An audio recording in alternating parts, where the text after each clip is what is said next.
the types of stories that you are going to want to tell, well, there could be any number of them, and it depends on where you're at in your career, who your audiences are, and what it is you're trying to impart.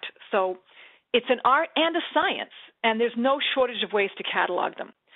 So we decide to say, how many slices do you need of all the things you do?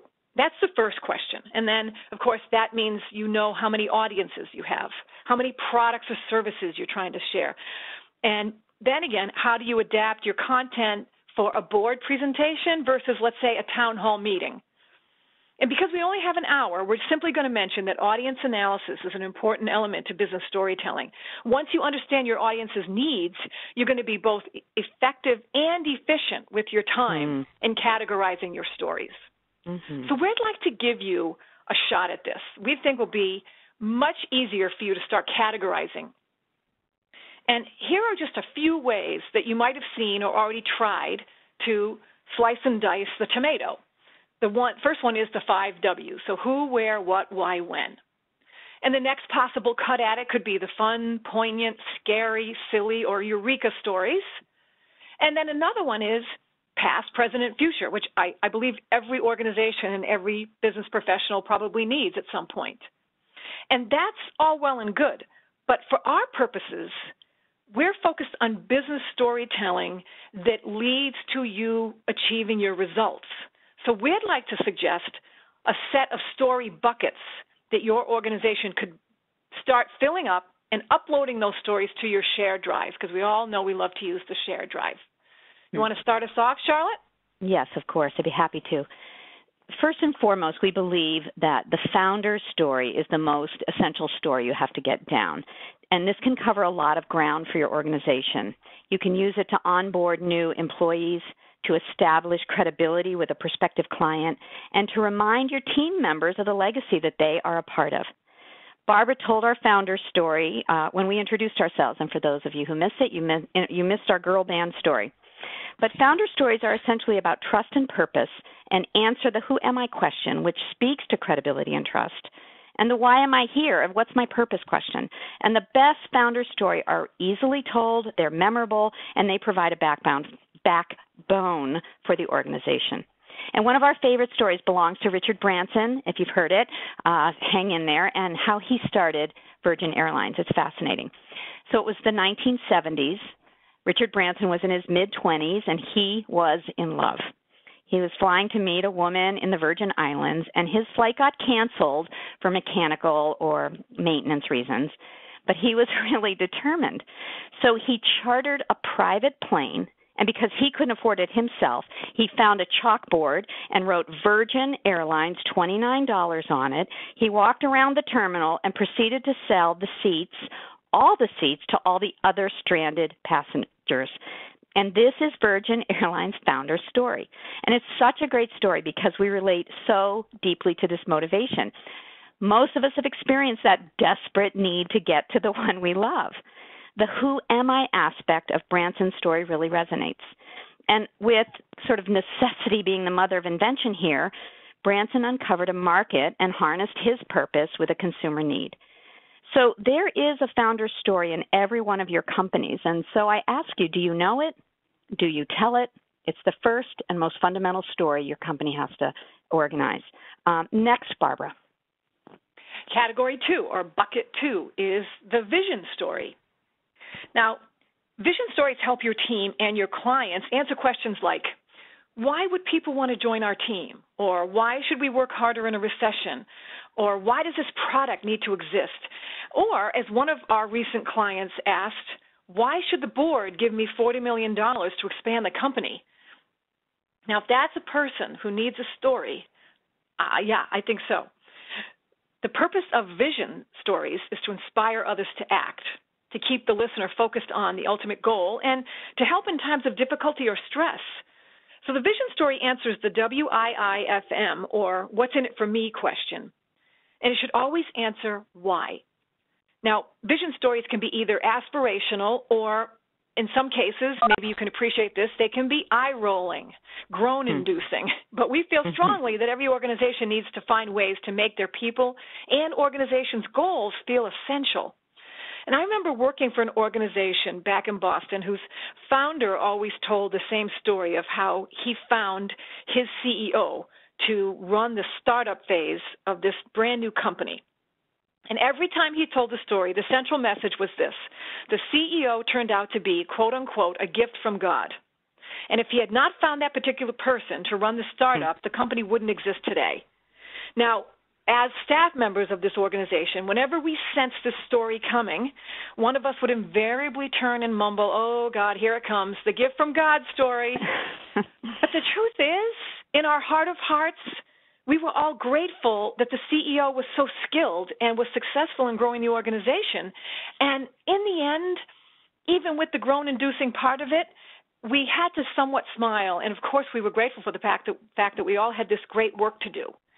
So no matter what type of vision story you have, even if it does get a little schmaltzy, let's figure out how to tell it instead of just sharing facts. And repeat it, you know. I think the point there, Barbara, too, is like that story needs to get repeated. It's not just a one-time thing once a year at one event. These stories need to be repeatable is sort of what we said earlier on. So our next category that we want to talk about for your library of stories that you've got to start curating is what we call the sales and pitch story. And we all know in today's economy, you don't need the title sales or marketing in your job title to know that we're all in sales. And whether you're landing a big contract, the next promotion, getting approval for a hiring plan, proposing to a significant other, a successful pitch story really makes the listener want to buy what you're selling. And a great pitch answers the why should I question succinctly and purposefully. And the MIT student entrepreneurs that I talked about before demonstrated this concept beautifully. Their pitch to the audience was, why should we live with millennia of radioactive waste hazard when we've created technology to reduce that waste by 90% by putting unused uranium to work creating energy? And these young people now have a new company. It was amazing. They got a standing ovation at that TEDx. And the sales or pitch story is not just for external clients. We all pitch to our bosses, to colleagues, to other team members, just to name a few. So this bucket should really overflow with stories told from lots of different perspectives.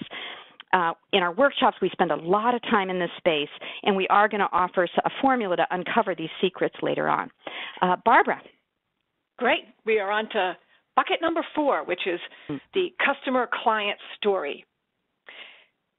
Sometimes it could be key opinion leader story or end user story, whoever you are thinking about when you look at this bucket. Just put that name right in there. And customers and clients listen for relevance. And as we've seen from the neuroscience, we all resonate with vivid imagery. And this type of story keeps you from spouting data and factoids about yourself, your job, your business, because people don't connect to list making. Now, one example is our client in the construction industry who was struggling to make their sales presentations more compelling. They're in a very competitive marketplace, and what happened was during the recession, it got even tighter. And their decks were chock full of charts and graphs, and some of the tables had numbers in them with a font size so small that I swear Superman couldn't even read it. But by the end of their standard presentation, the audience was at best listless, and that's not my word, that's not Charlotte's word, that's their word. They wanted an audience to be more compelled to move and to buy. And essentially all they really got out of their presentations was people took a few mental vacations, and that's about it. So we asked them to come together, and we started with this brainstorming activity. Come up with vivid language and powerful images that might get the audience to sit up and take notice. And let's say we got stuck. It was hard to pull that out. There was a lot of just big, yawning silences, but we kept at it. And they, as most of us, had trouble connecting their data with a compelling narrative. But as we pushed, we realized that suddenly the director of sales decided to offer a suggestion, and hesitatingly he said, well, we installed the lighting in the crown of the Chrysler building, and, our heads snapped up. What? You had a part in making that building so beautiful in the skyline at night. Suddenly, we had something to work with. And each team member added a tidbit to the story, and by the end of the session, they had an opening slide that was very powerful, and they had a great story to go along to launch their presentation and to get the audience to care, and it made the company just much more impressive. So here's our coaching question for you. What's your Chrysler building? Is it helping customers save 20% on a high-volume product? Is it getting a cancer drug approved by the FDA? And once you answer that question, our next one is, how do you tell the story? Is it filled with vivid language and emotion that's designed for the audience? Or is it just filled with data and factoids like a grocery list? And one example of that before we move on is we worked with a large online news site once, and they kept in their practice rounds saying we have the most unique visitors to our website. And finally, we said to them, why do we have to even have that in there? Why do you have to keep saying most unique visitors? And they said, it's the most important thing. Remember that? Yes. And right. And because of the debate we had and because we were pushing them, what they realized is only one slice.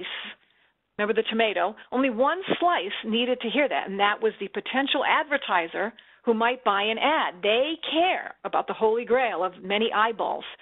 But does an average reader care? No. So they changed their presentations to have two separate audiences, and now it's in the right place, it's set at the right time, and it doesn't bore people who don't care about it. Now, there's no definitive answer on how many versions you're going to need. In their case, they really only needed 2 for the most of their presentations, but yours you might need more. It's safe to say, though, it's going to be more than 1. Now, let's move on, Shar, to our final bucket. Great. The final business story that we recommend that you have is really a great catch-all for really whenever the other categories don't quite fit, and this is what we call the teaching story. And all of us love advice from experts, finding ways to be better at what we do, learning new things, and teaching stories work really well in training and bringing corporate values to life. For example, they can show how your organization treats customers, how you reward innovation, and teaching stories pass on protocol and culture that isn't really articulated or made that memorable in your mission statement. The fastest teaching story we witnessed recently was with a financial investment expert trying to explain investing to novices, which is always challenging. And someone in the room raised their hand and said they'd heard that they should invest in a particular social media company in Japan. And it was so amazing because instead of just spouting off all the data and demographics about maybe why that wasn't such a great idea in the Japanese economy today, the analyst simply said, let me put it this way. The Japanese are buying more adult diapers than baby diapers. And this is just a great example of what we call the one-sentence story. It's a teaching story that deepens layers of meaning and understanding. It's not a once-upon-a-time story. It's meaningful and a vivid analogy that recognizes complexity but saves us from a long-winded answer. And it almost always makes the audience think, tell me more.